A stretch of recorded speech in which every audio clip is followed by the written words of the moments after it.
In the year 1871, the Great Fire nearly destroyed Chicago. But out of the ashes of that catastrophe rose a new Chicago, a city of brick and brawn, concrete and guts, with a short history of violence beating in its pulse. That history is on record, and the record is kept by the newspaper men who have made Chicago's papers great. No period in Chicago's history was more violent than the years of Prohibition. The rise and fall of the bootlegging empires was written in blood and bullets. In 1932, there were 365 murders committed in Chicago, one for each day of the year. 8 policemen were shot down in the line of duty.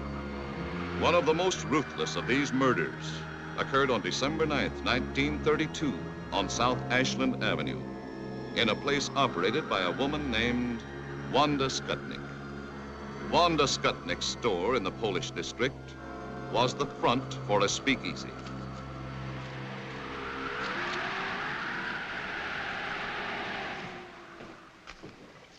You got change for 20? That's all right. Pay me next time.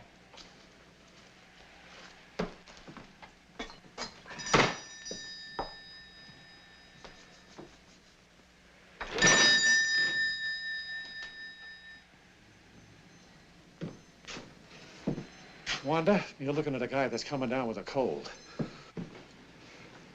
Sit down. Oh, thanks. Hi.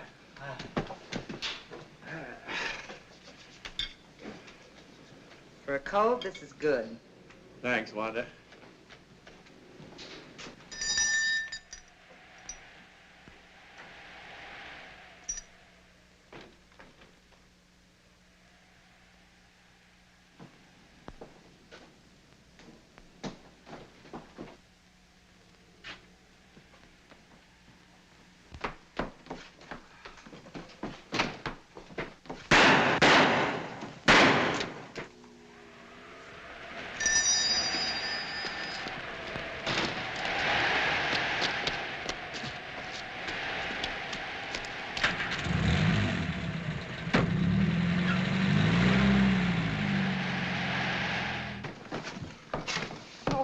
Get the police, Wanda. Get the police, quick. Hello. Hello, Central. Get me the police. Yeah, quick, please.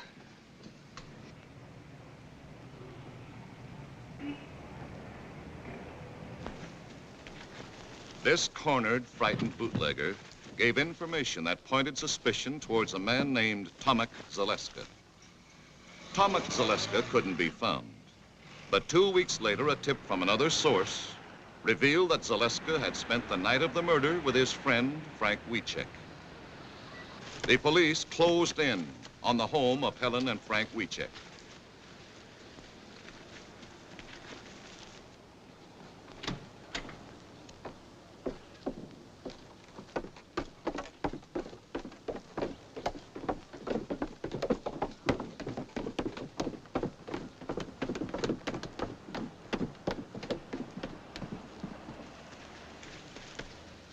Helen and Frank were taken into custody for questioning.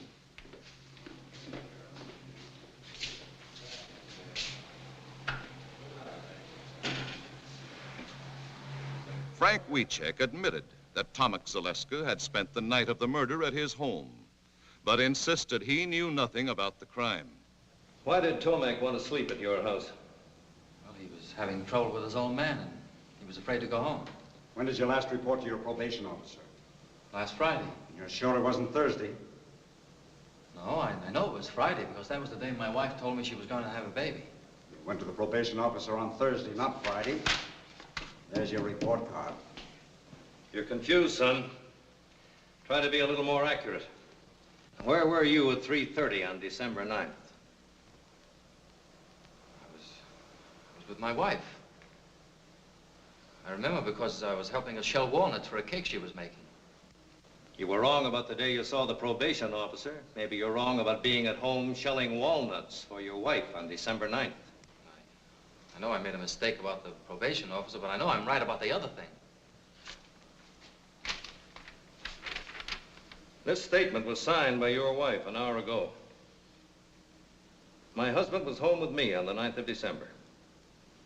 I remember this because he was helping me pick dates for a cake.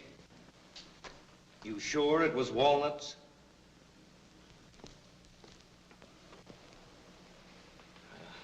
I don't know. I'm sure she must be mistaken.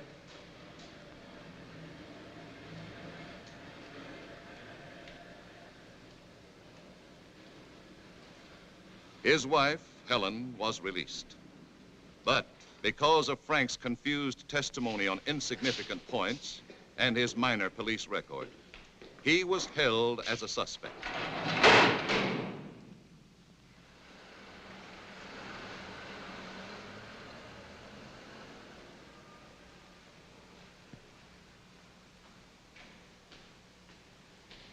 Eventually, after hiding out for 6 weeks, Tomek Zaleska, protesting his innocence, surrendered to the police. You knew we were looking for you. You know we'd pick up your good friends Helen and Frank Wiechek. And why did you give yourself up if you were innocent as you claimed? I was scared. Sometimes I used to hang around Wanda's place. When I heard they were picking up everybody she knew, well, I figured nobody would miss me, so I just beat it. I know now I made a mistake. But I came in on my own hook, didn't I? When you went to Wiechek's house that night, what reason did you give for wanting to sleep there? I didn't give any reason. I used to spend the night there once in a while. You didn't give them any reason? No. I just asked them to let me stay there, and they did. And you're sure you gave them no reason? No. After identification by an eyewitness, Frank Wiechek and Tomek Zaleska were indicted for the murder of Officer Bundy and swiftly brought to trial. I will ask you, Mrs. Skutnik, if you see in this courtroom the 2 men that murdered policeman John Bundy. Yes, sir. Him and him. Had you ever seen either of these men prior to the time of the shooting? Oh, sure. Tomek used to come around my place all the time. The other fella I never saw before. And the first time you saw Frank Wiechek was on the day of the murder? Yes, sir. And the next time you saw him was the day you picked him out of the police lineup? Yes, sir. Thank you, Your Honor. The people rest. Both men received a sentence of 99 years to be served in Stateville Penitentiary. This happened in November 1933. Frank and Tomek went to prison. The case was forgotten for 11 years. Forgotten until October 10th, 1944, when a small advertisement appeared in the classified section of the Chicago Times.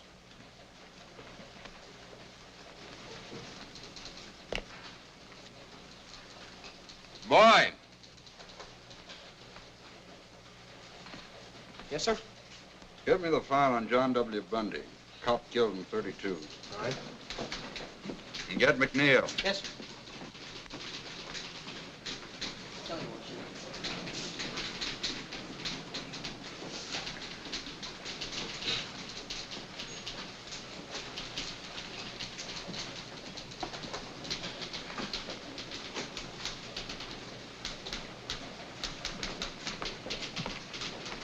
Check this.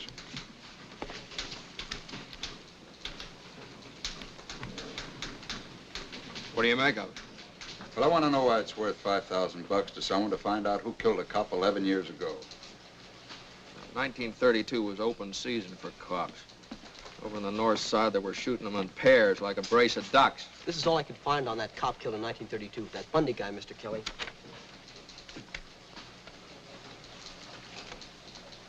Now, you see what I mean? He didn't rate much. Well, it wouldn't hurt to check it. You might get your name in the paper. Now, this is sucker bait. Every grifter and mooch in town will be after that $5 grand. They'll frame their brothers to get it. And maybe this is a frame. There's a lot of angles, this thing. You see what I mean? Just takes you longer to catch on, that's all. I'm just thinking about it.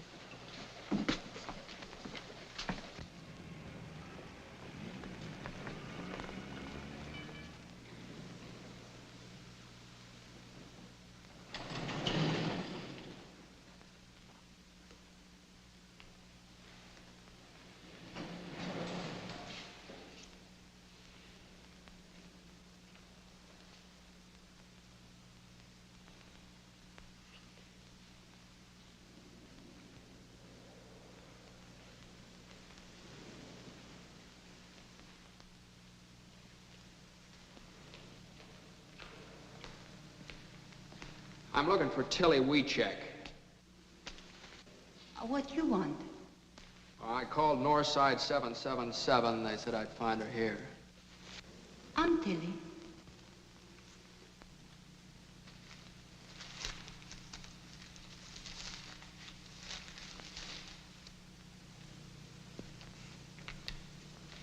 You run this ad? Yes. That's for me. You know something? No. No, I'm a reporter from the Chicago Times. We'd like to know why you're so interested in finding the killers of this cop. Frank Wiecek is my son. I his mother. My son's in prison for killing him. He didn't do it. My friends, they tell me if I offer big money, maybe somebody will tell who killed the policeman. Now, you mean your son's in prison for killing the cop, is that right? Yes, but he don't do it. My Frank's a good boy. He don't do this thing. About this $5,000. Where'd you get it? Is that important? Oh, yeah, it's very important. Where he got it, where you got it, might have a lot to do with the case. He might have it hidden away someplace. Maybe you got it from some mob that's trying to spring him. No. I work. I scrub floors. 11 years. I never miss a day's work. I earned it. Every penny. 11 years? That's a long time. Yes. You just say it. My boy, he lived it. Believe me, mister. You don't know my Frank. But me, I his mother. You mean you got some new evidence, something that wasn't brought up at the trial? No. No. That's why I try to buy new evidence. No, you're just wasting your money. You'll get cheated out of it. No, not me. Look, lady. He's in for 99 years. Now, if you want to make good use of the money, send him lots of cigarettes and candy, try and keep him happy. You're very kind. But I not use my money for candy or cigarettes. If you're not able to help, I get my Frank out someday. Somehow, I dream of this day. $5,000 a lot for a dream. Yes. 11 years. I dream and I work. First, I tried $3,000. Nothing. Now I try $5,000. Suppose nothing happened. Then I work 11 more years. I get $10,000. But my boy, someday he get out.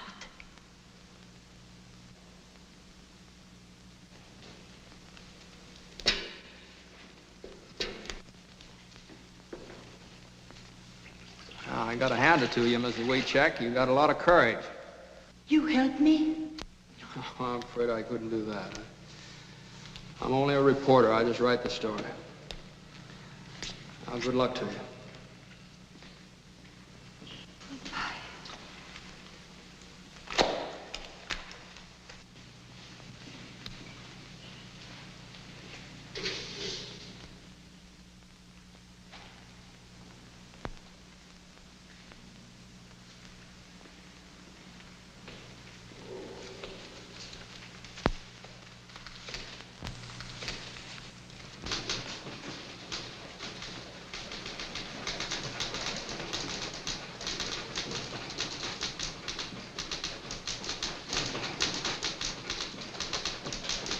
Great job, Mac. Thanks, Charlie.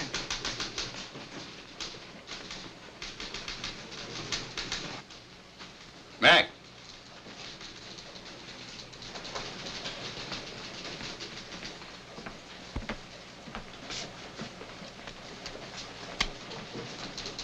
Hey, this story on the scrub woman, pretty good. How'd you like to follow it up by going out to Stateville and interviewing her son? Oh, now, wait a minute. I didn't write the story to glorify the son. He's a cop killer. Well, you got any proof he's a cop killer? Well, they didn't give him 99 years for playing hooky. He had a record.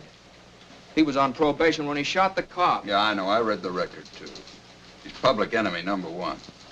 He and a couple of other kids broke into a grocery store. He got $2 and a record. But in this case, an eyewitness identified him as one of the killers.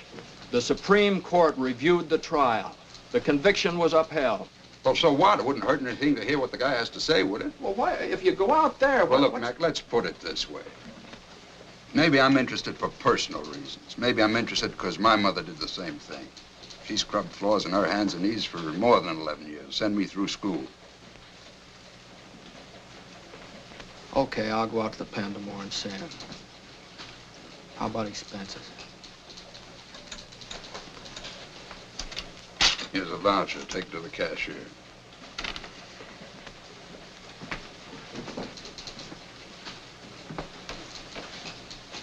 Kelly. I happen to know that your mother had a small annuity.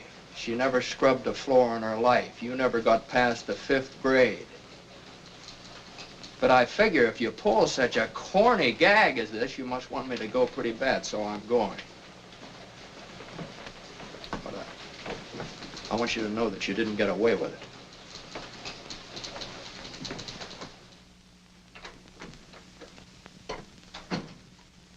Jim? Yeah? You're early tonight. What happened? I gotta get up at 8:30 in the morning, go out to Stateville and see that scrub woman's boy. Got something to eat for me? Mm-hmm, it's all ready. Hey.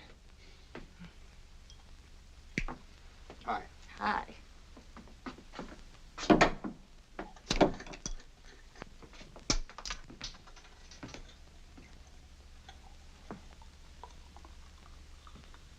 Hey, you got a new one, huh?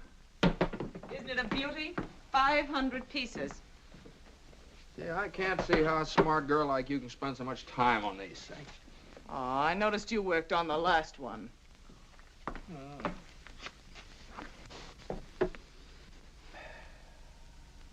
know, that was a marvelous yarn you wrote about that Polish woman. Had a lot of feeling. What a magnificent thing that old lady did. Yeah, everybody's touched. Especially Kelly. I was, too. Makes you feel warm. Well, I hit it pretty hard. But don't start believing it. I read the files on the case. That kid killed the cop. He got what was coming to him. Now, I need a branch of a tree right in there. See what around? Oh, that sky. That sky. I wasn't thinking about the boy. I was thinking about his mother. I hammer out a sob story and everybody's blubbering all over me. You know what it is? It catches your imagination. Nobody knows whether she's right or not, but she's worked so hard, she's had such faith that... Well, I want her to be right. Honey, I love you. Wouldn't you scrub floors for me if I shot old Kelly in the head? Oh, I don't know. You don't. You don't. Jim. Oh, here's one. Here's one. Looks like it. Jim. Look, I'm going out to see him tomorrow. Well, you women are suckers for sentimentality, aren't you? I guess that's how I got you. All I had to do was dangle an orange blossom in front of you. Oh, it took a little more than that, Mr. McNeil. It did. Mm-hmm.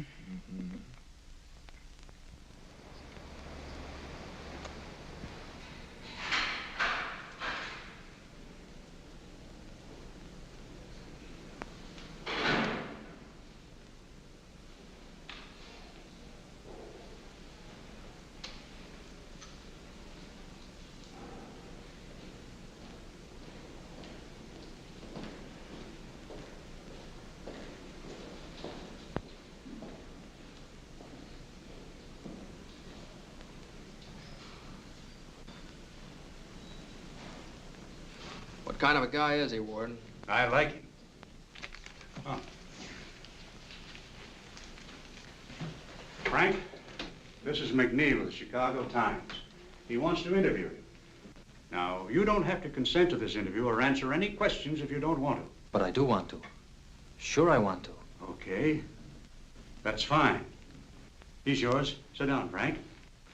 The Times has taken an interest in your case. I came out to ask you some questions. Yes, sir. I'd like more of your story, your side of it. I need an angle, something to hit the public with, you understand? Yes, sir. Now, you knew about the ad your mother ran in the papers, and the $5,000 reward. Yeah. Did you know she was scrubbing floors to earn that money? Yes, I did. All she lives for is to get me out. I guess that's all I've got to live for, too. Well, that's a very good angle to play up. Your faith in your mother, her faith in you. You know, if you're guilty, you're just letting her slave her life away for nothing. She knows I'm not guilty. Uh-huh.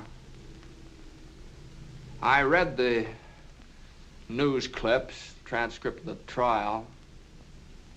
They don't whitewash you, the way I see it. But you only read what convicted me. All the true facts didn't come out.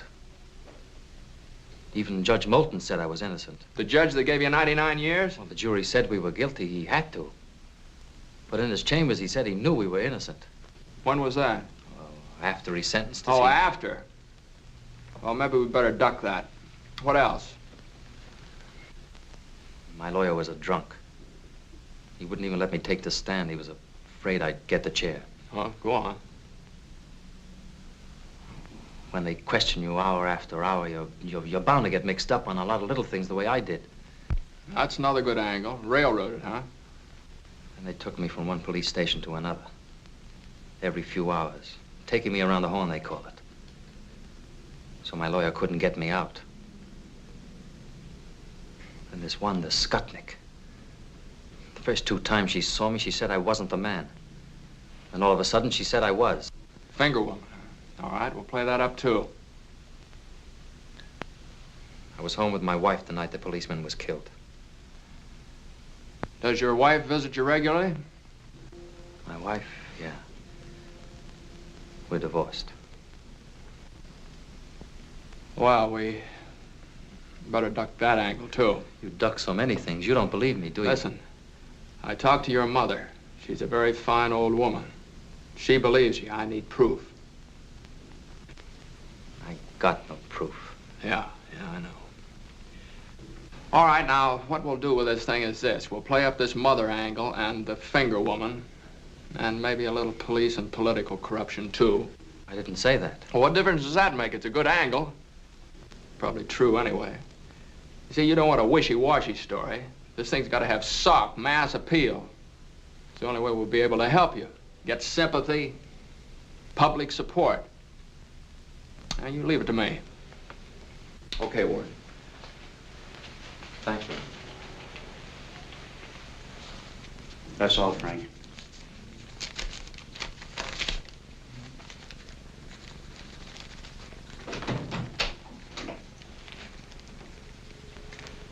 Are there any guilty men out here? Not if you hear them tell it. Sure make a hard pitch, don't they? 99 years is a long time. Maybe he'd been better off if he got the chair.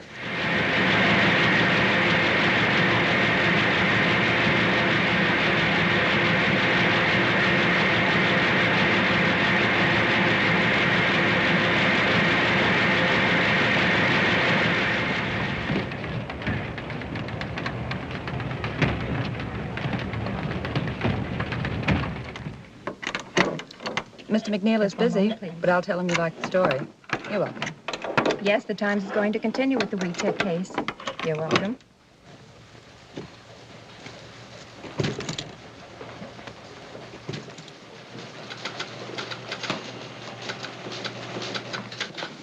Yeah. Yes. Well, thank you very much for calling. That's right, lady. I guess the Times is going to follow up the case. Yeah. Goodbye. Say, what are you going to use for a follow-up? What follow-up? Well, the thing is snowballing. I want more of it.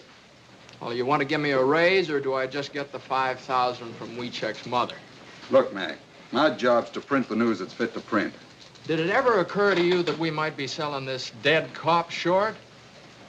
Maybe he had a mother that scrubbed floors, too.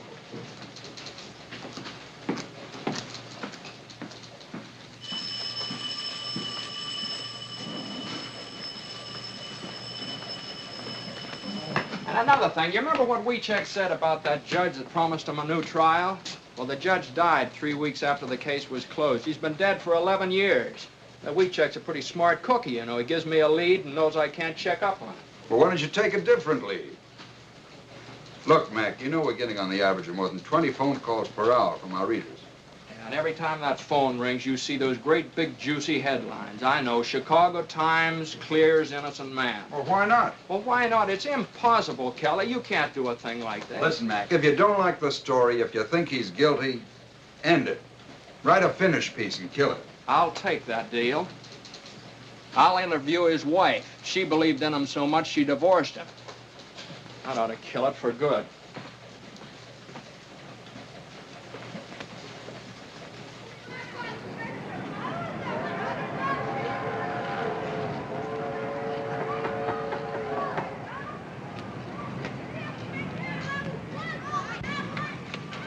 I'm looking for Helen Reiska.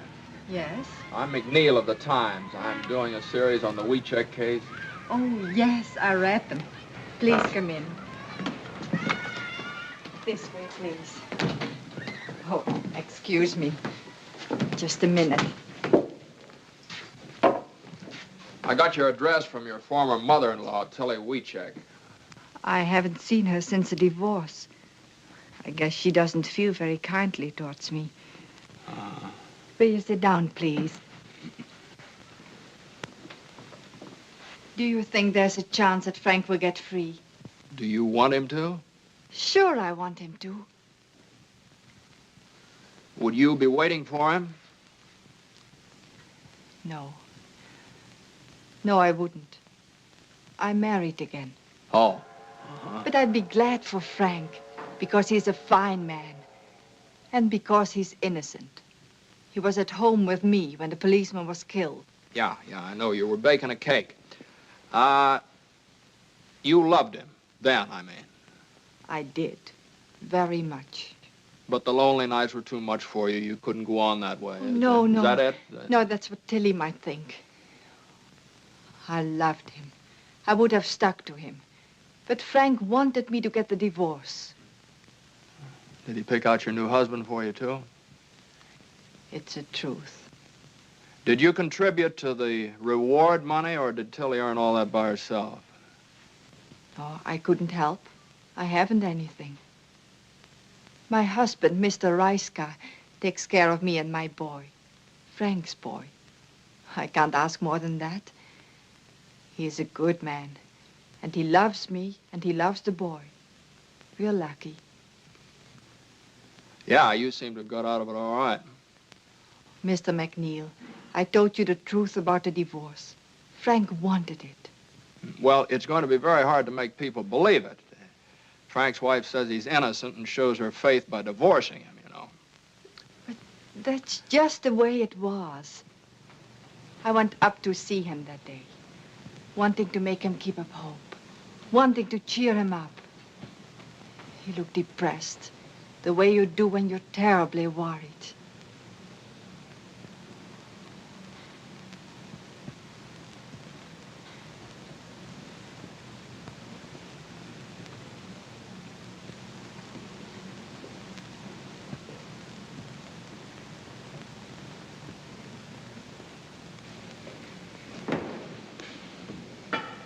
How have you been? Fine. How have you been? Fine. How's Ma? Fine. And the boy? How's the boy? Oh, he is fine. Always fine. Everything's fine. We have nothing to say anymore. Oh, Frank, darling, please. I know. So many things you don't say. You don't want to talk about the outside because I'm in here. You don't want to remind me. But I remind myself. I think of lots of things. Ellen, tell me, how's the boy doing in school? He's doing very well, Frank. But what about the other boys? Kids can hurt him bad. They're only kids, Frank. Yeah, They do not know what they're saying. son of a jailbird. Cop killer's son. Oh, it's nothing, Frank. I was thinking about moving to a new neighborhood anyway. He'll go to a new school. Oh, it's no good. A new school is no good, Helen. A new name. That would be good. Frank. I'm just like dead, Helen. In 30 years, maybe I can get a parole, if I'm lucky. 30 years. Helen, you've got to divorce me, Helen. You can't mean that, Frank. Yes. Love's not for us anymore, Helen. It's finished. Now we must think of the boy. Only the boy. My boy must live for me. But I couldn't do it, Frank. I just couldn't.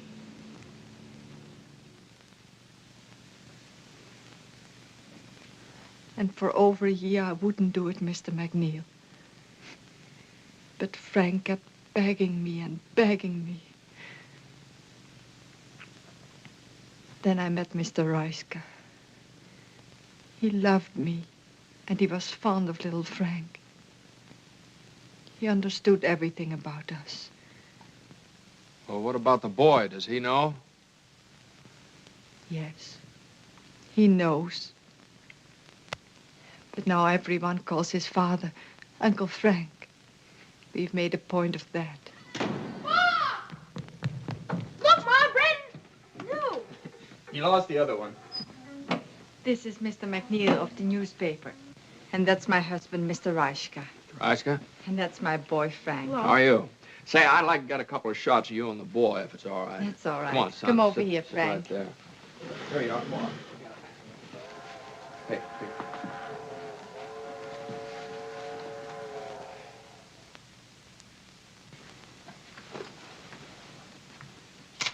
Mr. Reiska, you mind if I ask you a couple questions? Certainly not. Were you in Chicago in December 1932? Yes, why? Did you know Helen then? What do you mean, asking such a question? Any objections to answering? No, no objections. He's got to ask everything, dear. I know that. I didn't meet Helen until after she was divorced. This can be proved by our friends. I see. You understand I have to ask a lot of questions. Sorry. What's he asking all the questions for anyway? What's the big idea? Well, it's about your Uncle Frank. He's not my uncle. He's my father. Well, thank you, folks. Goodbye.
Darling, wake up. What's the matter? Huh? Hungry? Want a nice sandwich? Oh, no. You've been gnashing your teeth and making an awful noise. I've never known you to be like this, Jim. I don't know. Maybe it's something I ate. I ate the same things. Well, maybe it's something I wrote down.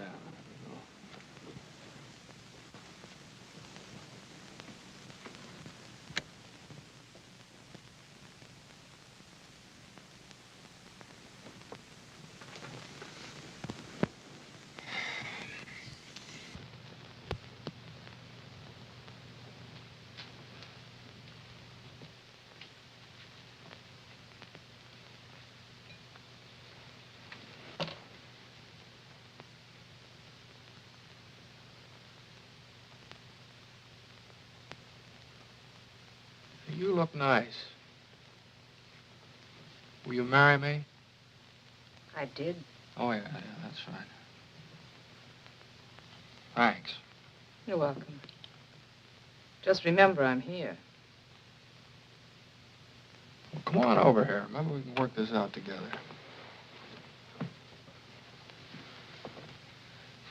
What's the matter? Won't the pieces fit together? Some of them, but they make the wrong picture. Pieces never make the wrong picture. Maybe you're looking at them from the wrong angle. Sometimes it's mighty hard to figure. Why don't you let go? You want him to be innocent. You want him to be free. Admit it.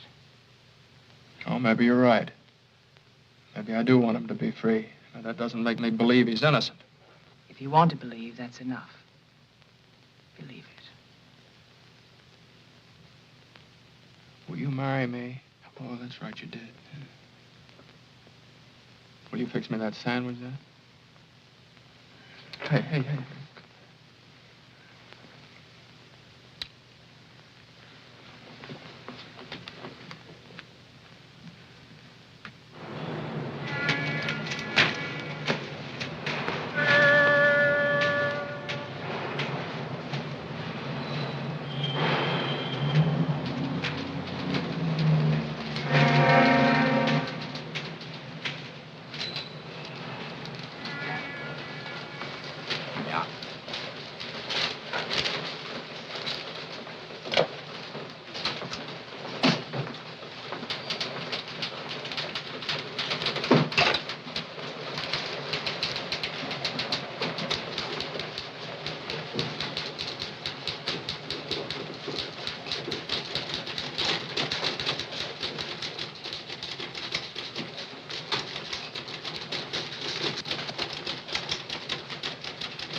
Hey, Kelly, have you seen this item on the warehouse fire? Might be a firebug, arson ring. You think there's anything to it? There might be. I'll follow it up. Is that an assignment? Sure.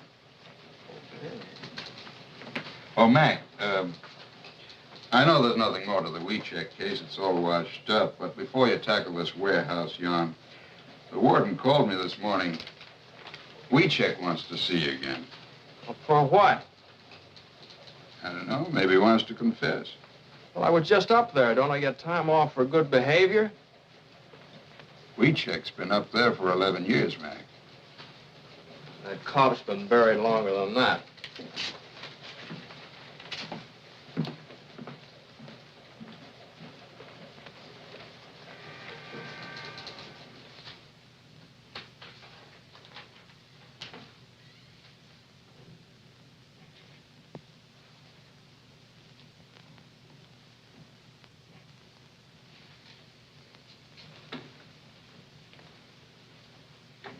Hello, WeCheck.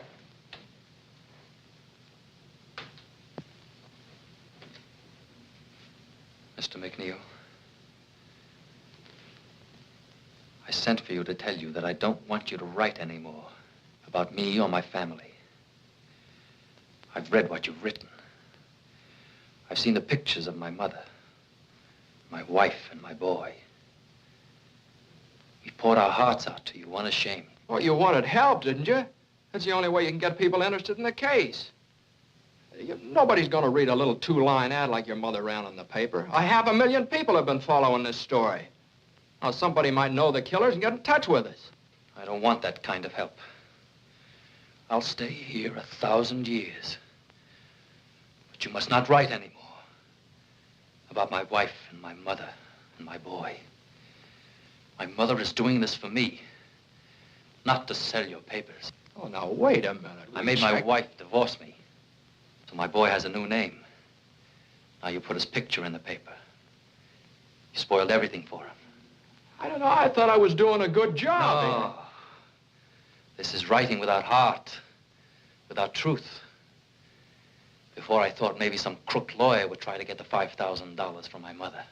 But this I never figured. Yes, I say it. I'll stay here. I'll stay here 1,000 years. But never write anymore about my family. Leave them alone. Leave alone my wife and my boy.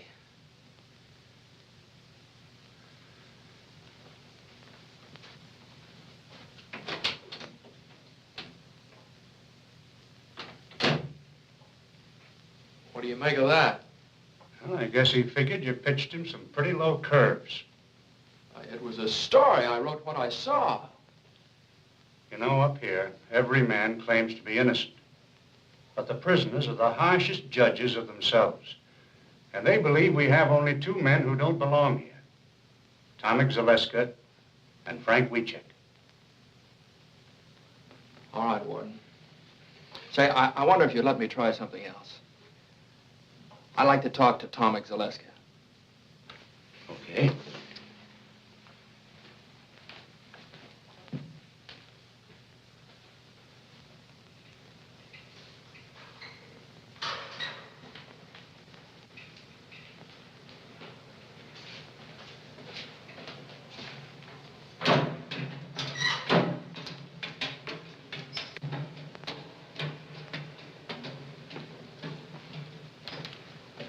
I'd like to talk to Zaleska. Yes, sir.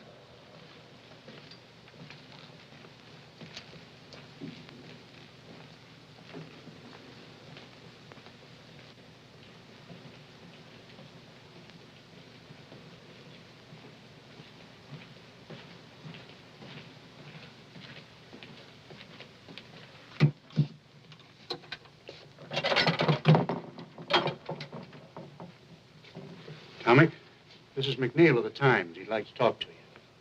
Yes? Warden, would it be stretching the rules too much if I talked to him alone? No. No, go right ahead. Thank you. Are you familiar with the work the Times is doing for Wiecek? Yes, sir.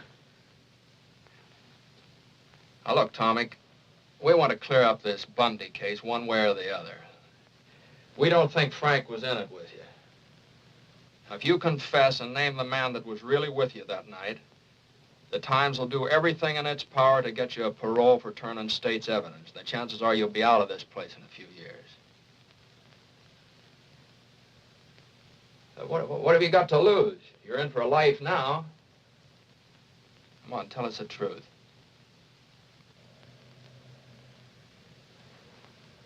Sure. I could say I did it. Then maybe have a chance of getting out like you say. But if I confessed, who would I name as my partner? Joe Dokes? I couldn't make it stick for 1 minute. That's the trouble with being innocent. You don't know what really happened.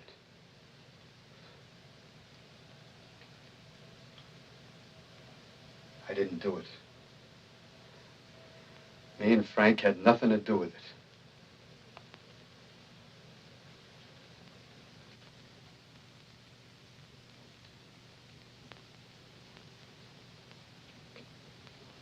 Okay, Tomek.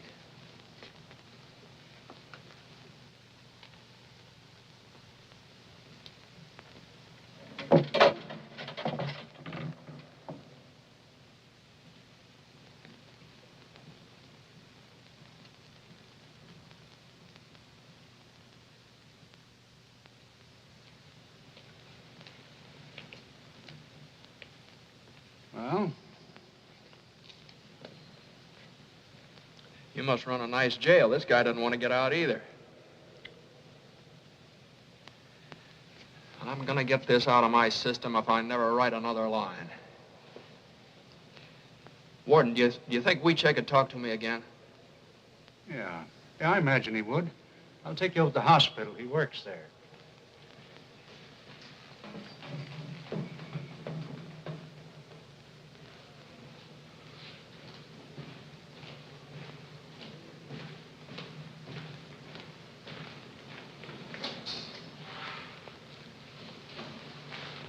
Frank, Mr. McNeil would like to talk to you again, if it's all right with you.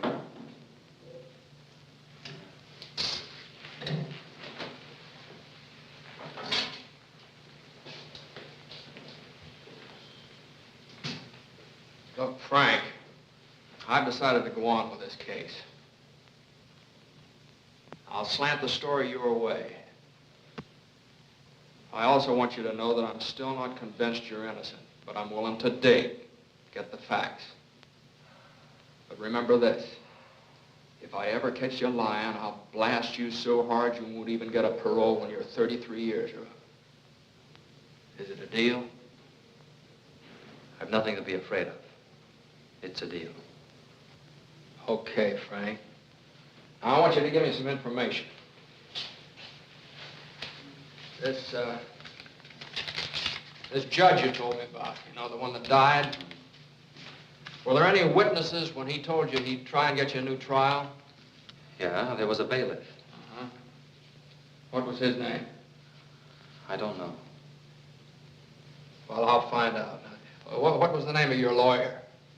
His name was Underwood. Underwood. Where does he practice? He's disbarred now. That's great. A disbarred lawyer and a dead judge. All right, what else? There's Wanda Skutnik. It was she alone who put me where I am. She identified me, but the other two witnesses, Gruska and the mailman, said no. Then there was the police captain. He was the one who got Skutnik to say I was the man. He stood right alongside of her when she picked me out. She was afraid of him. What was his name? I never found out. He wasn't at the trial. Well, where can I find the Skutnik dame? I don't know. That's nice material. It's all I got, but it's the truth. Would you be willing to take a lie detector test? Mr. McNeil, for 11 years, I've been waiting for a chance to get at that box. You know what you're up against? If it turns out bad, you're cooked. If it turns out good, it's only Leonard Keeler's professional opinion. Doesn't count legally. I'll take the test. Okay, I'll fix it up for you.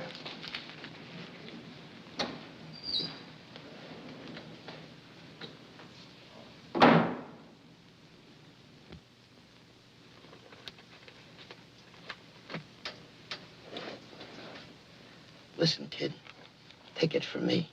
Keep away from Keeler and that lie detector. I'm not afraid of it. That's what I said. Why, I had the cops, the state's attorney, even my own lawyer believing in me. I was a cinch.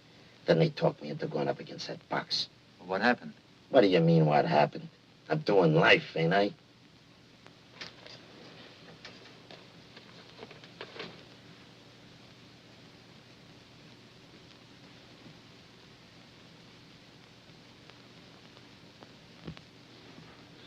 Well, the only thing the machine is for is to record the emotional reactions of an individual.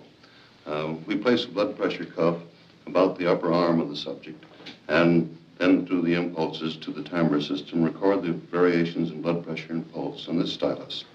Then the pneumograph is fastened about the subject's chest, and we record the changes in the respiration. And the electrodes fastened on the palm and the back of the hand to record the changes in electrical conductivity of the skin. It's a very sensitive criteria for emotional reaction, emotionality. Oh. Mr. Keeler's all ready for you, Frank. Sit down, Frank. Just take it easy and relax. I'll do the best I can, Mr. Keeler.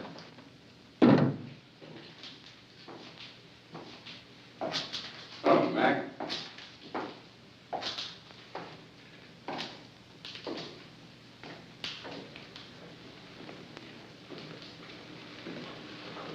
What are you doing here? I was driving out to Decatur to see my brother and thought I'd stop by. I'd never seen a lie test before. Decatur's out the other way. Yeah, well, I took the detour, the long way around. Yeah.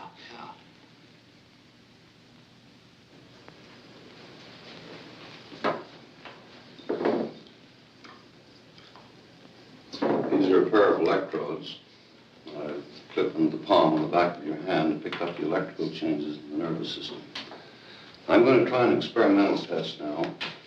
I want you to take one of these cards, look at it, remember the card that you chose, and then place it back in the group.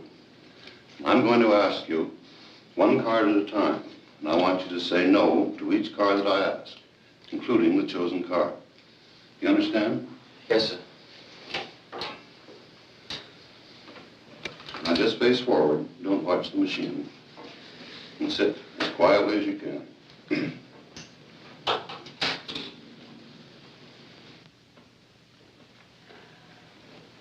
Hey, what's he doing that for? Oh, he's forcing him to lie so it'll show on the graph. Gives good basis for judging Weechek's reactions. Did you choose the 7 of clubs? No. Did you take the 3 of spades? No.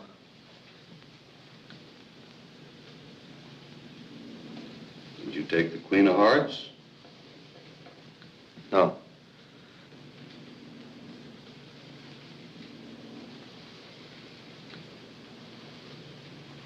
Did you take the Ace of Hearts? No.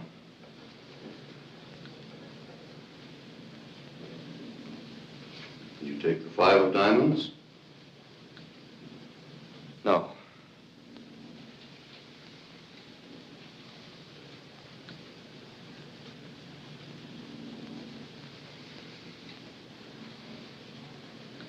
Did you take the 6 of clubs?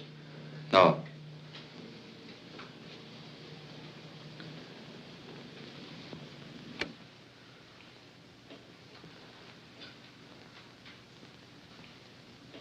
You took the 5 of diamonds, Frank. Did you? Yes, sir. Now I have a prepared list of questions I'll ask you. I want you to answer all of these questions now by yes or no.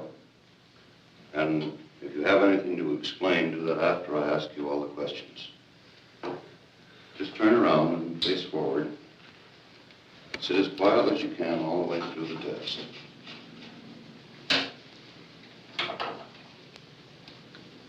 And don't forget, just yes or no all the way through. Is your name Frank Weechek?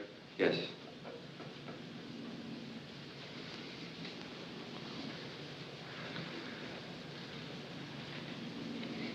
Did you have breakfast this morning? Yes.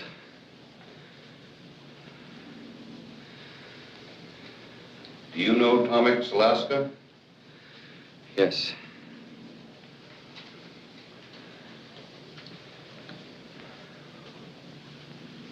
You're 6 feet tall, aren't you? 5'9". Just a minute now. Just yes or no, all the way through. I'm sorry, sir. And sit quietly. Yes. I'll have to begin again now. I'll just ask you some of these questions. I'm sorry. Is your name Frank Weechek? Yes.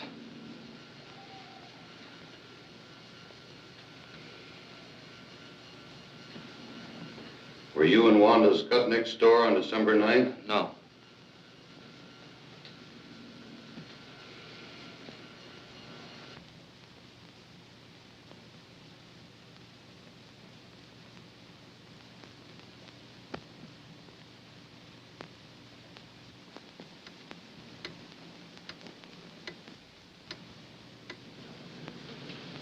Were you home at the time of the robbery? Yes.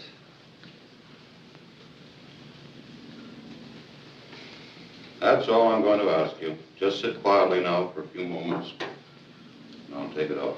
Yes, sir.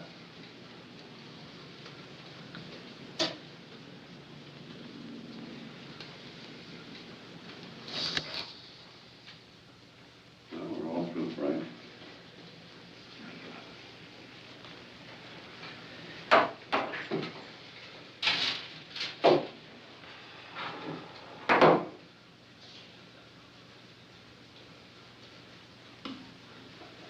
Bye, and I'll probably see you later.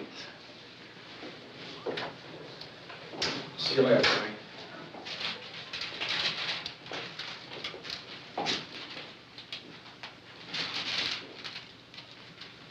What's the verdict?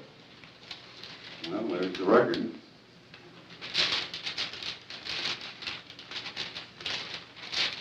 Well, what's that jump there? Well, he reacted in all three curves, very specifically. He lied to that question. Is that where you asked him if he killed Bundy? No. Are you married?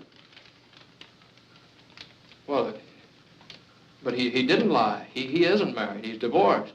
Yes, but he's a Catholic, and he still thinks he's married, and he feels within himself that he's married. And so he reacted in deception. But do you think he lied about anything else? Well, we run so many records today, 4 or 5 of them.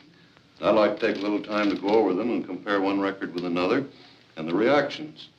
And, well, I'll call you later on this afternoon and let you know.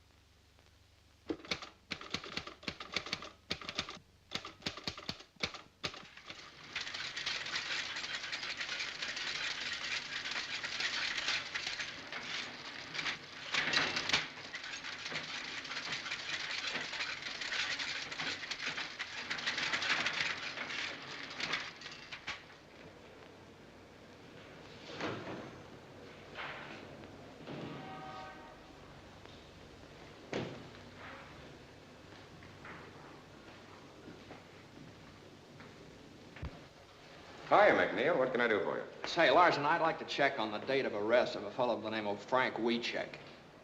You mean the cop killer? Oh, I'm just trying to do a job. I'm afraid I can't help you, McNeil. Our arrest books for 1932 are in the warehouse. They're not available. What do you want me to do, go to the commissioner? You know where you can go as far as I'm concerned.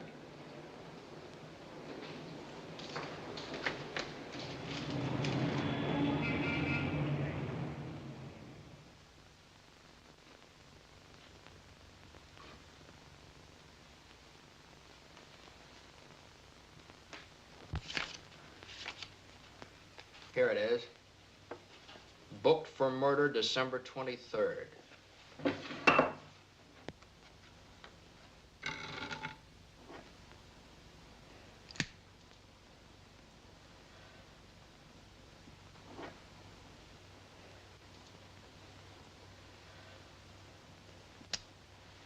Does that make you happy? One of the things I was looking for. He was booked on the 23rd. Now, if I can just find out whether he was arrested before then. What difference would that make? Well, if he was arrested before the 23rd, it'd prove that this Skutnik dame could have seen him a couple of times before she identified him. Captain Norris of the New City Precinct handled the Skutnik identification. He never operated that way. Captain Norris, huh? Say, let me see the arrest books for December 1932, will you? I can't help you on that. Look, all I'm trying to do is to find out whether this fellow Wiechek is a cop killer or not. You know, back during Prohibition, the police department got pretty tough when a cop got killed. Now you're talking like the guy in the street. Always thinks we're running around with rubber hoses beating up innocent people. Look, you seem to think the cops framed Wiechek. You're the one that's doing the framing. You're framing the best police department in the country. Bundy was a good cop and a good man. Why don't you write about his wife and son? And about the other 357 cops killed in the last 20 years? Oh, back in 1932, they did a lot of... Maybe they did, but they weren't always wrong. How do you know? Were you in the division at the time? No. All I can say is it's awful hard for a man like me to be fair to a cop killer. And supposing he isn't a cop killer? Maybe I ought to help you, but I just can't.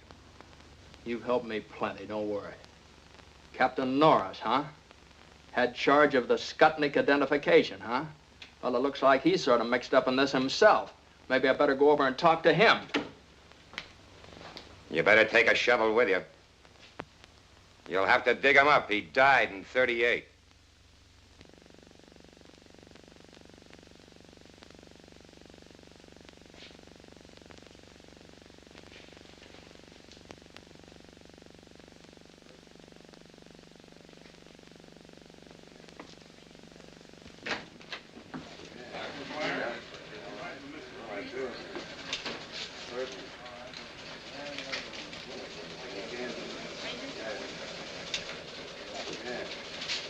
All right, transferring the new citizenry. Yeah. Hi, Mac. Off your beat, ain't you? Yeah, sort of. I need some help. Lay off of me, Mac. The word's gone out to keep away from you. I've done you a lot of favors, Matt. Now, is there any place I can find some records of people that come in here and look at the police show-ups? Material witnesses. Somebody might have been subpoenaed to come in here and identify Weechek. If we kept that kind of stuff, the books would fill Soldiers Field. Well, now, would there be any photographs? Anything We like don't that? take no pictures in station houses. Press boys might get a shot of the witnesses on the steps, but never inside. Now, look, Mac. If I'm seen talking to you, I'm going to be back walking my old beat. Now, why not be a good guy? And don't be here when I get back. Okay, may I use your phone? Yeah. Use that line. Don't touch those.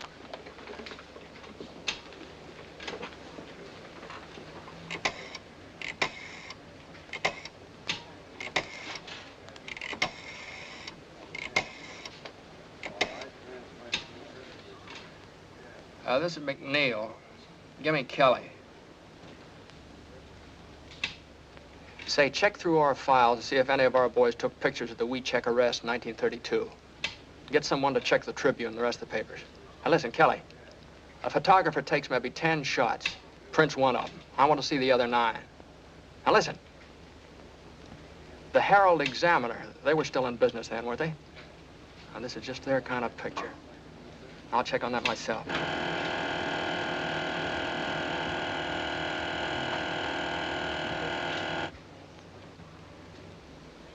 Hey, I just thought of something. See you later.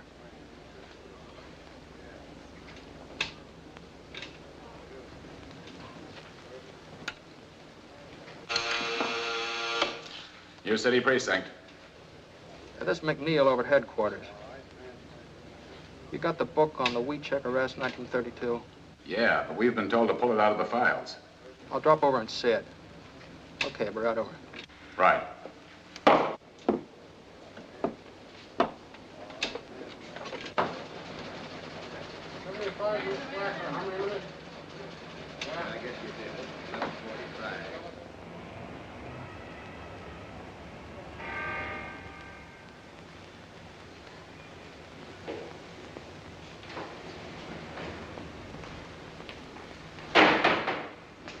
Yeah, I'm McNeil. I just phoned you from headquarters. You got that book on the Weechek arrest? Come in.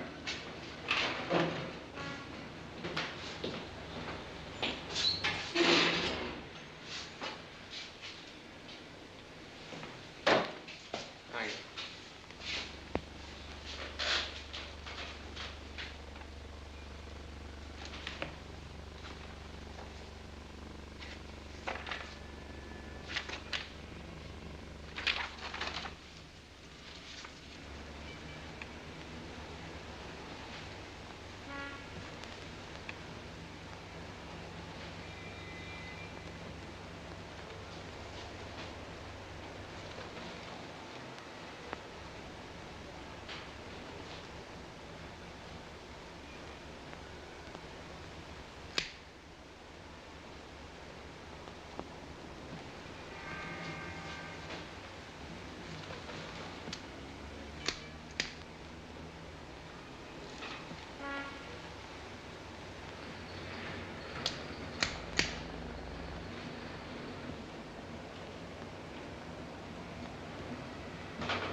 What'd you find? Weechek was arrested in the morning of the 22nd. He wasn't booked until the afternoon of the 23rd. Norris took his time, didn't he? What'd you say your name was? McNeil. What division? I'm McNeil of the Chicago Times. This is confidential information. This is public information, and I'm entitled to use it. We've got our orders. You got a beef, you talk to the state's attorney's office. That's a good idea. I think I will. In the meantime, I wouldn't let anything happen to that book if I were you.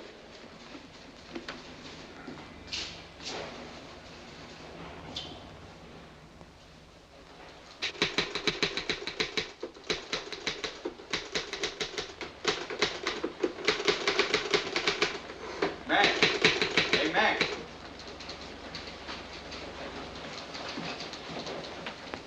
Hey, this is hitting him pretty hard, isn't it? I haven't even started on him yet. I think this whole thing stinks. Kelly speaking. Yeah. Yes, sir.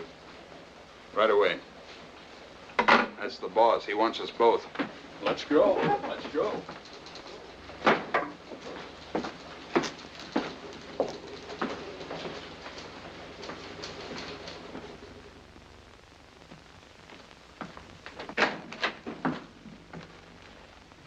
Go right in, Mr. Kelly. Mr. Palmer's waiting.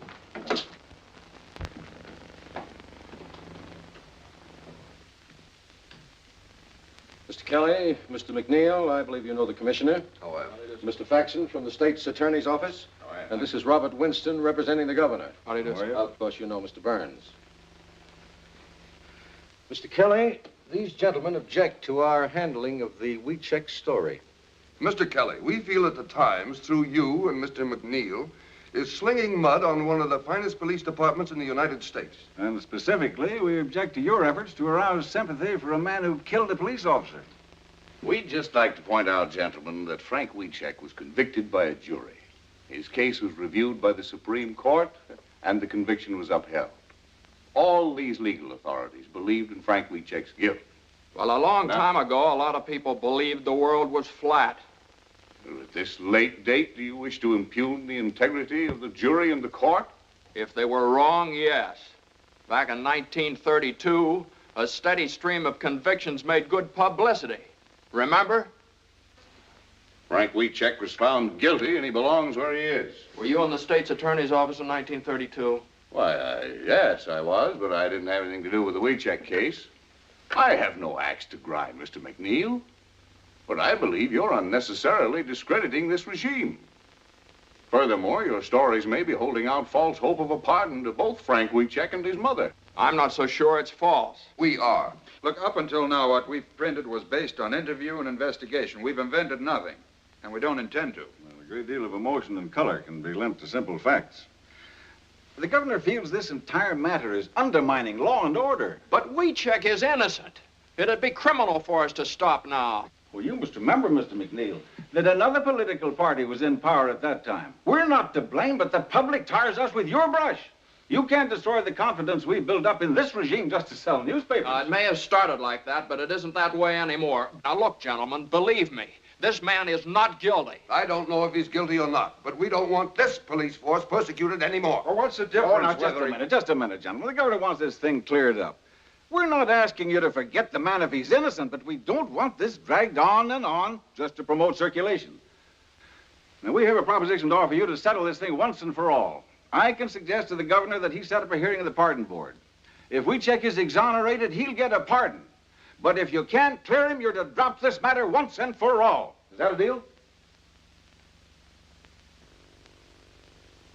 What do you say, Mike?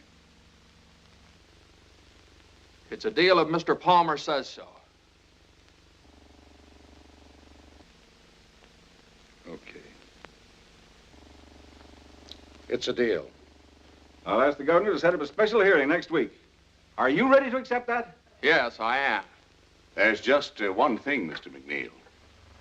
If you go before a pardon board and they turn him down, it'll go on Wiechek's record. Then when he's eligible for parole, that record may hurt his chances. Now, mind you, there's no regulation. There's no law. But the very fact that he was investigated by the pardon board and turned down may have a prejudicial effect upon his application.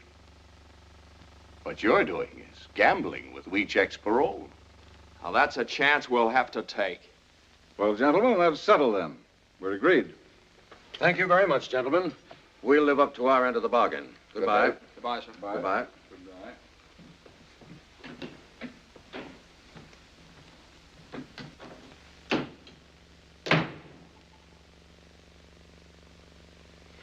Well, you two seem to be satisfied, but Mr. Burns doesn't seem to be. I'm not.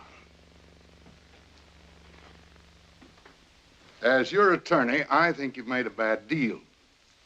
While I have read the transcript of this case and am familiar with some of the things Mr. McNeil found, I am not at all certain that we have sufficient evidence to obtain a pardon. But you haven't seen all of the evidence yet, Mr. Burns. What, for instance? Well, in the first place, I've talked to the bailiff of the court.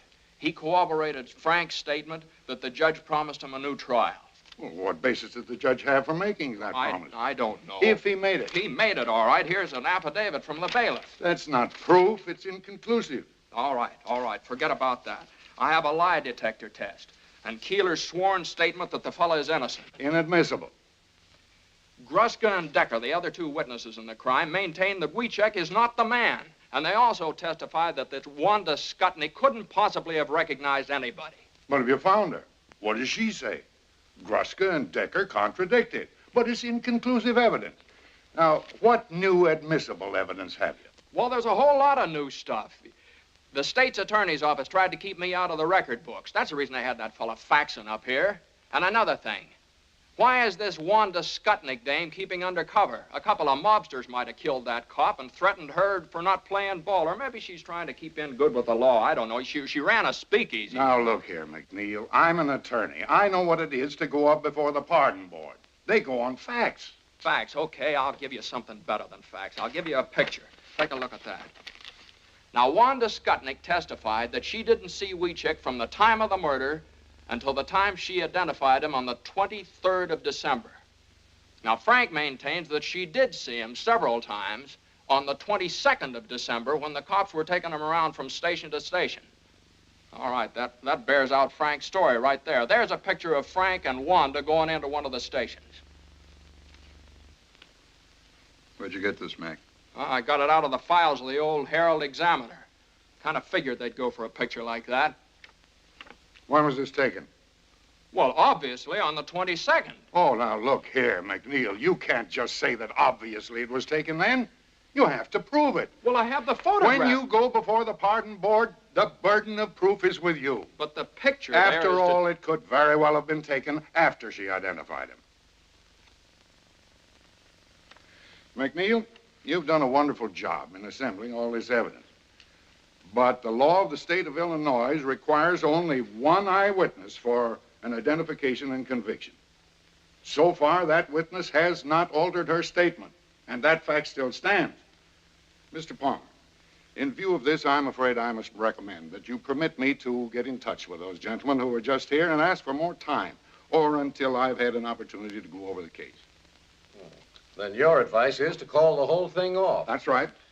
Oh, now, Mr. Palmer, I realize that Mr. Burns knows more about the law than I do. But I want to tell you some things about this case you don't know. I went into this thing believing nothing. I was skeptical. I figured Wiecek is using his mother to spring him. But I've changed my mind. This man is innocent, Mr. Palmer. I know that without any doubt. Now, it's true I haven't found Wanda Skutnik, but I want a chance to find her. I want a chance to get this guy out of jail. Now, if you call off this hearing, I'll never get that chance again. The bargain stands. Thank you, sir. Just a minute, McNeil. Let me give you one last piece of advice. Even if you do find this Wanda Skutnik, I don't believe she'll ever change her testimony. There's only one thing for you to do. Discredit her. Prove she's a liar. Otherwise, you're wasting your time.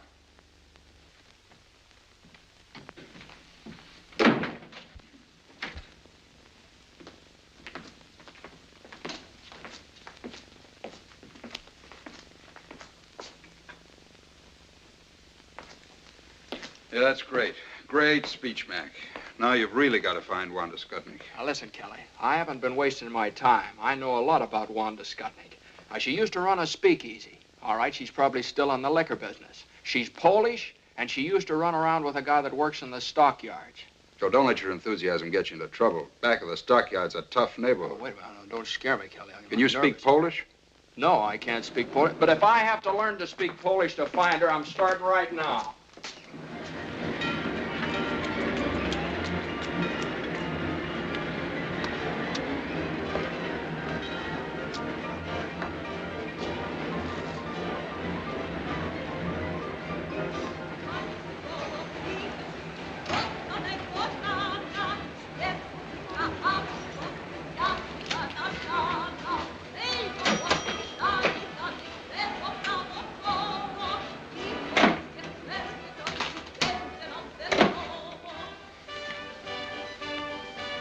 What do you have? Say, did you ever see that woman before? Her name's Wanda Skutnik. You a copper? No. Her uncle died, left her a little money. I hear she's remarried. Having a hard time finding her. Money, huh? I don't know. I'll see if the boys in the back room know about it. To je. Czy któryś słyszał, że kobieta się nazywa Wanda Skutnik? Nie. Ja jej Było nie pewnie widział. żonata? Ja wcale nie I ma nowe nazwisko. Nie znam. Nie. Daj mi drugą kartę. Przepraszam.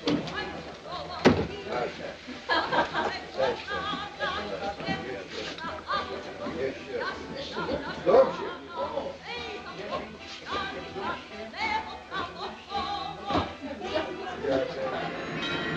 McNeil divided the district back of the yards into blocks and sections, and for days and nights systematically combed every beer parlor and saloon. Ja panu powiedziałem, że więcej już nie będę pracować. Tak ciężko robił. O, panu opowiadam. That's all for me. Sure. Na zdrowie panu. Na zdrowie.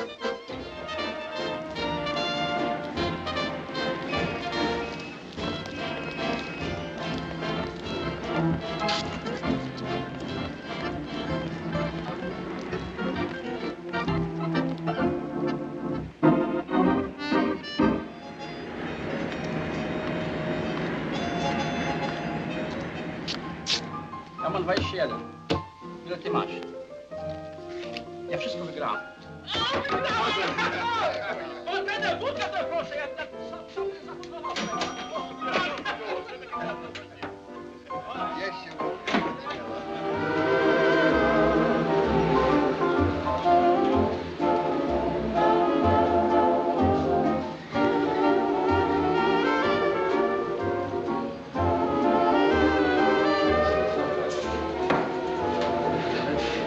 Give me a bourbon.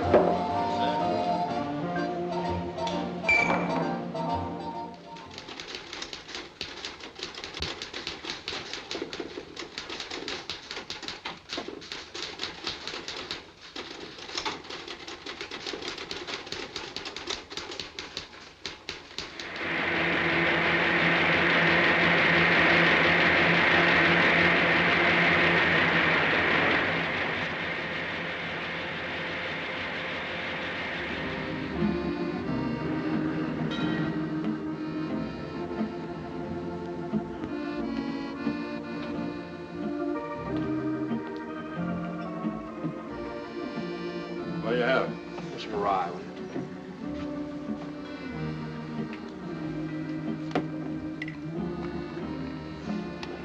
Say, did you ever see that woman around here? No, I don't think I have. Her name's Skutnik, Wanda Skutnik. A lot of women come in here, but I don't know them by name.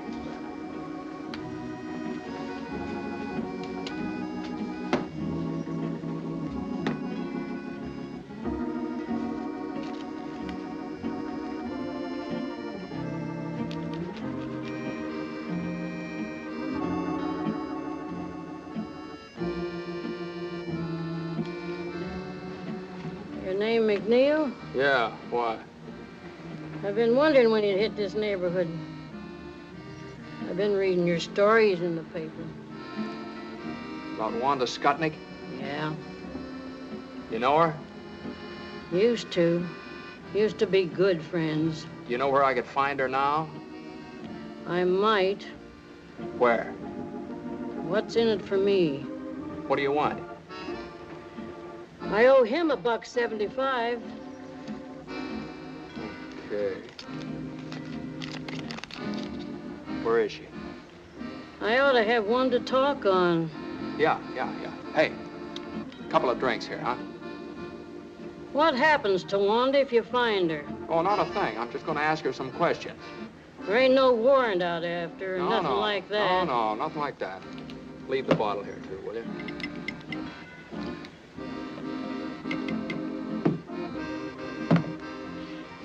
She hadn't ought to thrown them bricks at me. You know Northside Street? Yeah, sure. You go down there. 725. 725. What's her name now? Siskovich. Wanda Siskovich. But don't tell her I said so. She's got a bad temper. I don't want her throwing no more bricks at me. Won't tell her a word. There you are. Thanks.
Come in.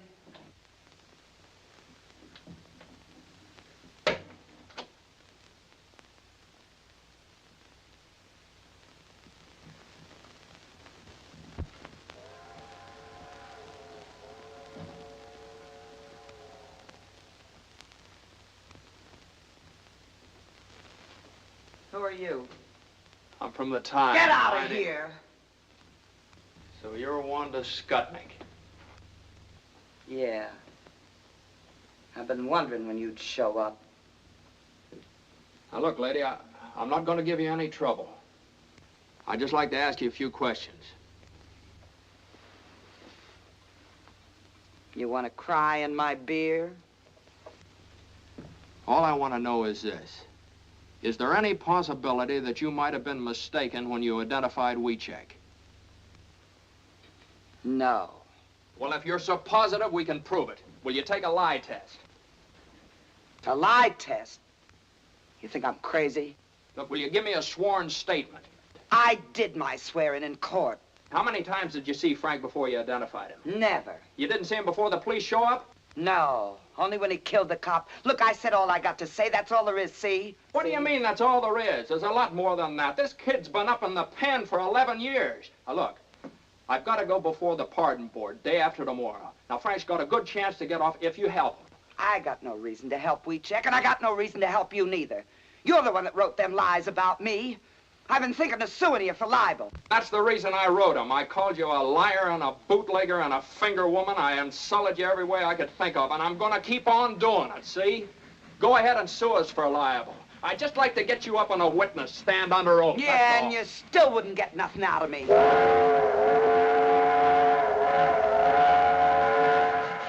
Why you bother? Put that down. You want to go to jail? Now you get out of here. Now listen, maybe there's something you didn't think of. There's a $5,000 reward, you know. $5,000? And what's more, you don't have to do anything about it. Just tell me enough to clear things up, get Wiechek out, and you get the $5,000. So what do I gotta do? Just tell the truth. Who got you to identify him? Who are you afraid of? Nobody, nothing, nobody. I ain't afraid of nobody and ain't got nothing to say. Wanda, it's $5,000. Shut up! Now you get out of here. You ain't gonna get nowhere. I identified him. I told the truth. It's him. I ain't never gonna change my mind. It's him. Now get out of here. Boris!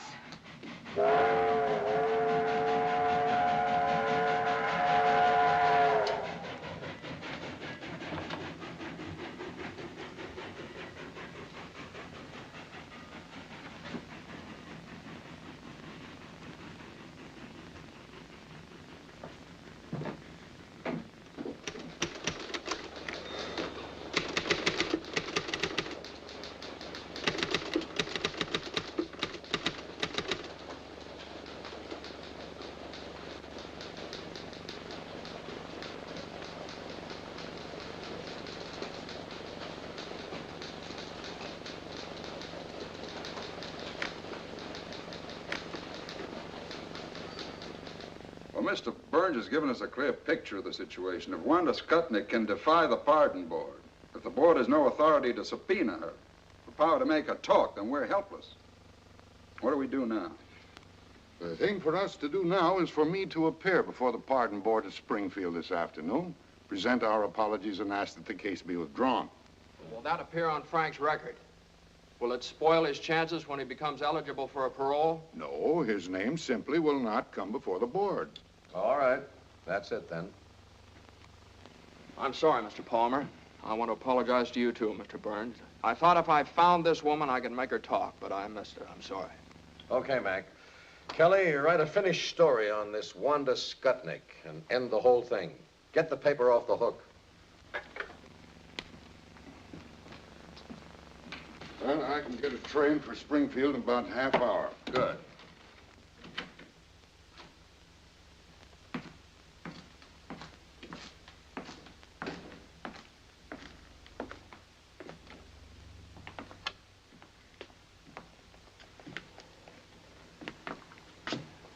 Big day for the Weechecks. Write a finished story. Get the paper off the hook. How do you end it? Well, first you better go out and see Weechek's mother. I couldn't do that. I just couldn't do that, Kelly. What do you want her to do? Read it in the paper?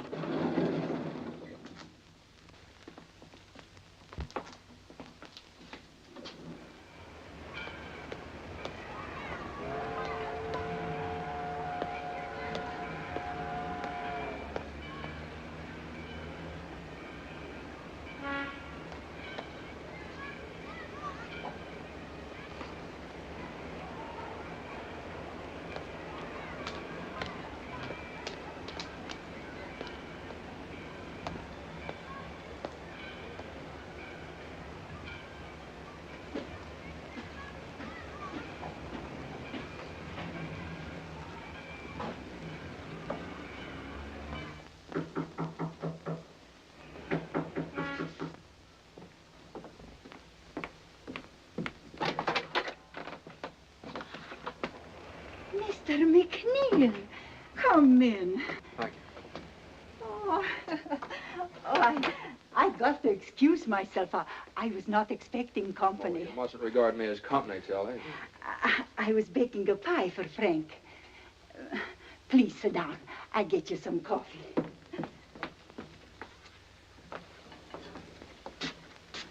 I really can't stay, Tilly. I just came out to talk to you about something. About the pardon board, yes? Oh, I pray for this day. I want to tell you about it. Yeah. Come over and sit down. And now it has come. It is here. Tilly, I must tell you this. Yeah. We're going to call off the hearings. We don't have a chance in the world of getting Frank his pardon. No chance. No.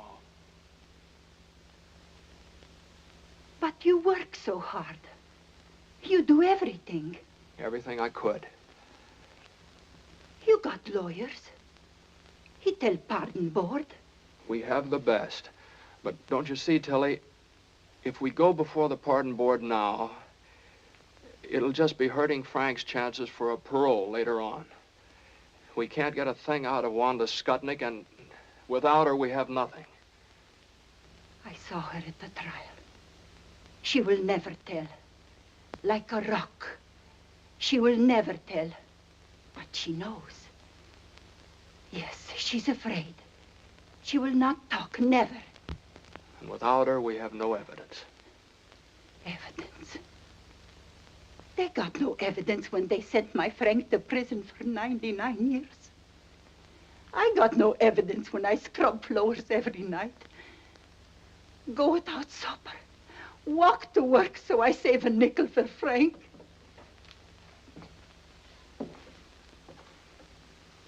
Evidence. What is this evidence?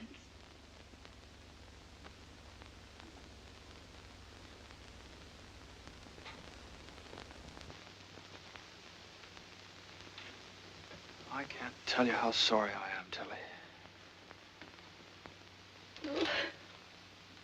You try to help. You're a good man.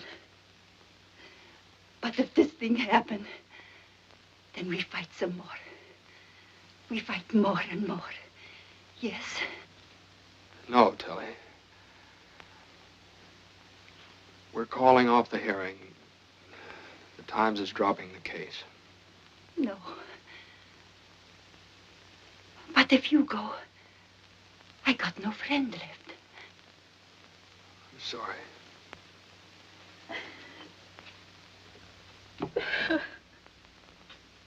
No friends left. No friends no more.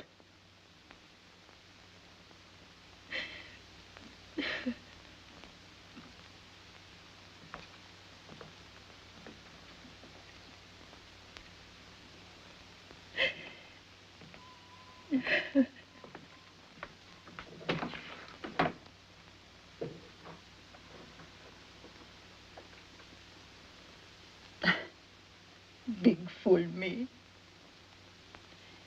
Sure, I got a friend.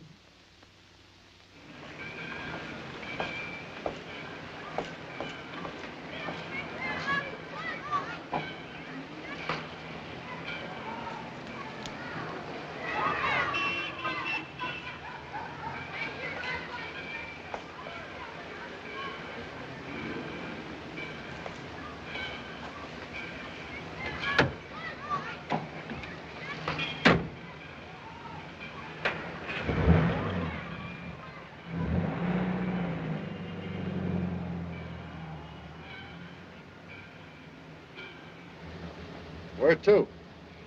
Now the Chicago Times. You're the fellas writing those stories, ain't you? Seen the paper?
Hey, change that, will you? Get me down to police headquarters. Fast you can. Right away. McNeil of the Chicago Times. First door on your left, Mr. McNeil.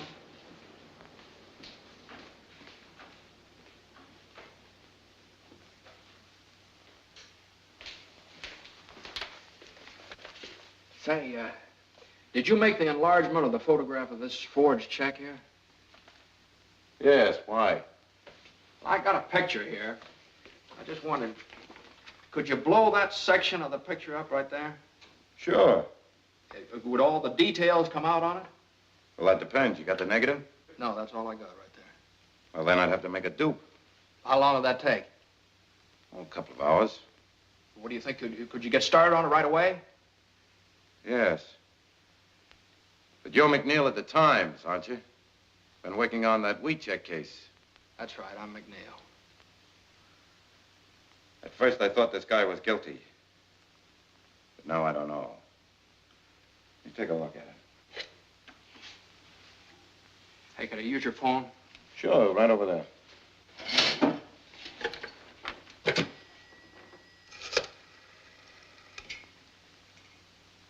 I want to put in a person-to-person call to Mr. Martin J. Burns. He's up at the state capitol in Springfield, Illinois. That's right. Yeah.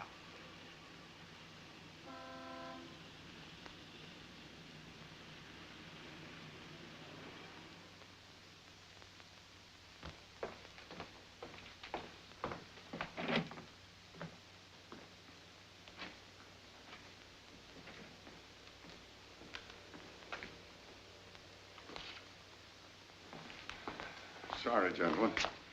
The pardon board is in special session. The case of Frank Weechek. Gentlemen, I feel somewhat at a loss because I came here to ask that the petition of Frank Weechek be withdrawn.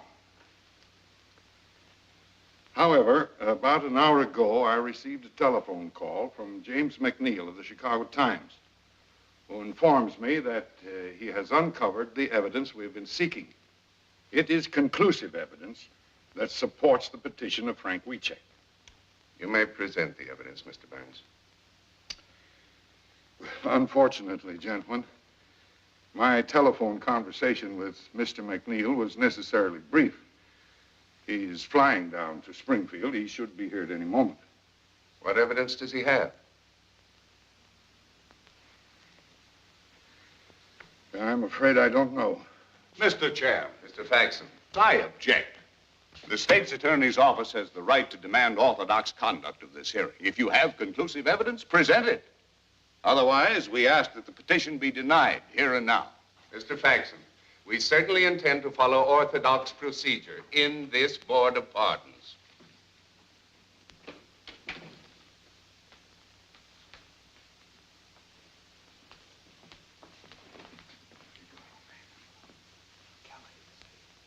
Kelly's sending it over the AP wire. Have you got anything at all? Don't have a thing. We just have to stall them. Let me talk to them. All right. Mr. Chairman, gentlemen, I'd like to ask your permission to have Mr. McNeil of the Chicago Times address the board. Granted. Thank you, sir. Mr. Chairman, gentlemen, I'd like to apologize for being late, but it was just impossible for me to get here sooner.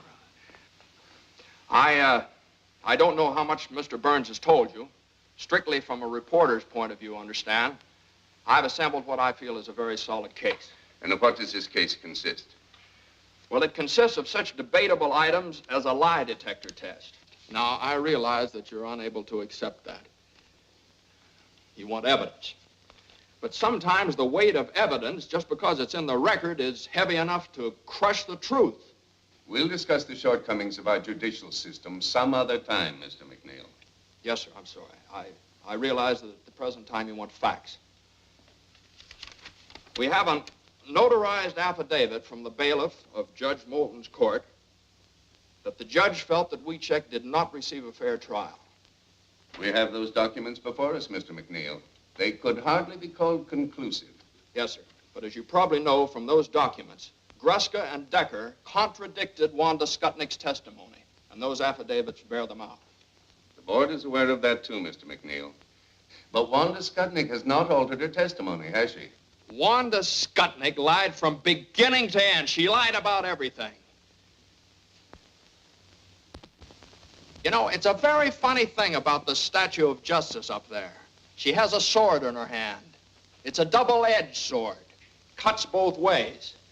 It keeps cutting the ground out from under everything in favor of Frank Weechek, But the other side of it, that isn't so sharp. It doesn't cut the ground out from under Wanda Skutnik, and she's the only one responsible for Wiechek's conviction. Now, I have a police record here that proves that Wiechek was arrested on the 22nd of December. I have another one here that proves he wasn't booked until the 23rd of December, 1 day later. Okay. Wanda Skutnik testified that she didn't see him from the time of the murder until the time she identified him in the police lineup. Here's a photograph of Frank Wiechek and Wanda Skutnik together going into a police station. Now, take a look at that, gentlemen. That's new, and that's the basis of my conclusive evidence. The two photostats of the police records merely indicate that some time elapsed between Wiechek's arrest and the time he was booked. As a reporter, you know very well that this is a common occurrence at police stations. Yes, sir, but what about that photograph? It must be perfectly obvious to you, Mr. McNeil, that we have no way of knowing when this picture was taken. Was it on the 22nd or the 23rd? Or was it during or after the trial? Yes, sir, I know. Now, gentlemen, that's what delayed me. Now, if I do prove that that photograph was taken on the 22nd of December, 1 day before Wanda Skutnik identified Frank Wiechek in the police lineup, how about that? What then? In that event, Mr. McNeil, we might be obliged to render a favorable decision. But can you prove it? Yes, sir, I think I can. I just need a little time. Time? Do you mean to say, Mr. McNeil, that you still have no corroborating evidence? No, I'm not sure. The police laboratory down in Chicago is enlarging this section of the photograph. Now, if the enlarging process Yes, I know, but how long will this take? As soon as the enlargement is developed, they're going to send it over the wire photo system from the Chicago Times to the Illinois State Journal, which is just a few blocks down here. Now, all I ask, gentlemen, is that you go down there and see that thing with me. I object. The methods of publicity previously used in behalf of the plaintiff indicate that this may rightly be regarded as an attempt to make journalistic capital of this hearing.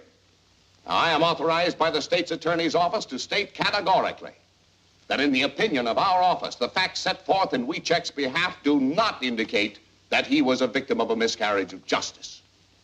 We're here to protect the interests of the people of this state, not to sell newspapers. Mr. Chairman. Gentlemen, the governor ordered this hearing for the purpose of arriving at the truth. If you fail to consider every item of evidence, no matter how improperly presented, you have defeated the very purpose of this hearing. What is your decision, Mr. Chairman? Gentlemen, we'll go.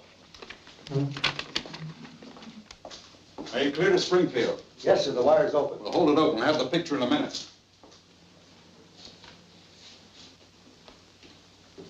Which one's McNeil? Yeah, right here. There are a couple of prints that came in a while ago from Kelly of the Chicago Times. This one's blown up 100 times. This one 140. He said you'd understand. Okay, thanks very much. Excuse me.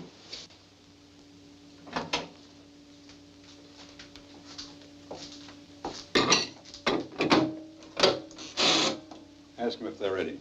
Springfield, are you ready for this picture? We're ready. Okay, here's the final lineup. Okay. All ready, Mr. McNeil.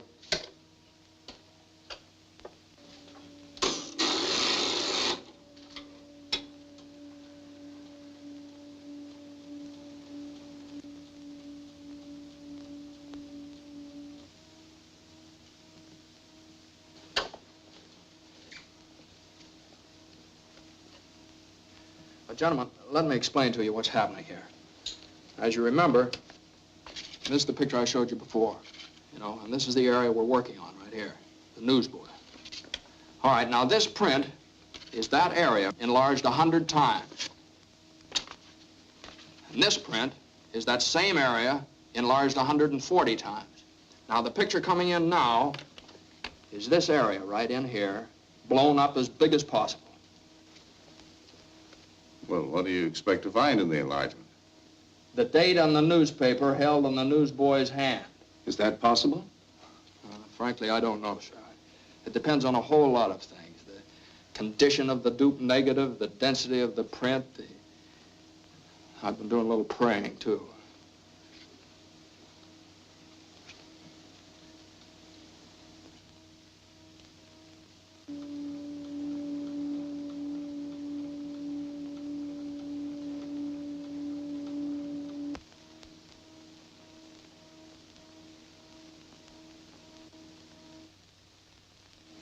That's it, Mr. McNeil.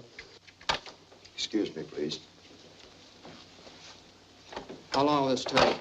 Oh, it's a positive print. Shouldn't take long. You can come along with me if you want. This way, Colonel.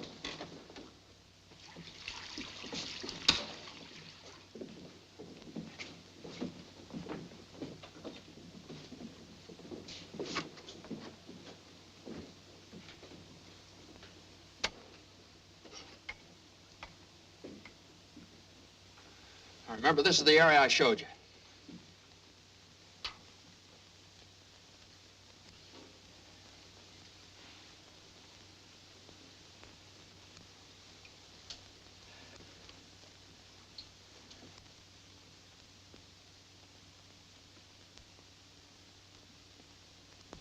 There, it's beginning to come through.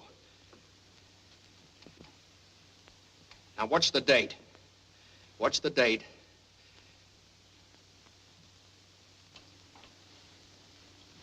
December. There it is. December 22nd. 22nd of December. There it is.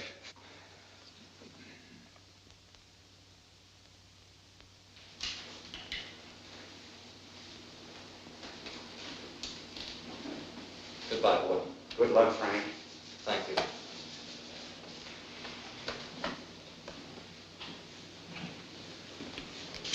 A new suit and $10.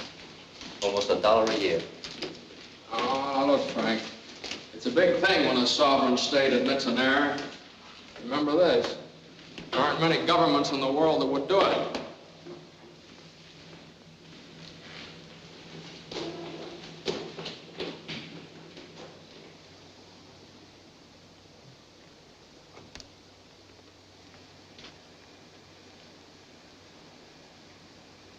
That's my daddy! Daddy!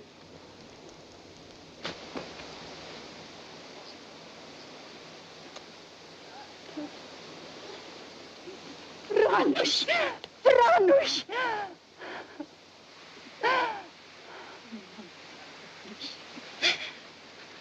Helen. Frank. Frank, this is... Yeah, I know.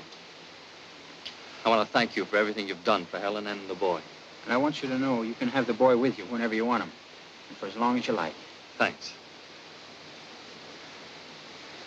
It's a good world outside. Yes, it's a good world outside. And Frank Wiecek is free.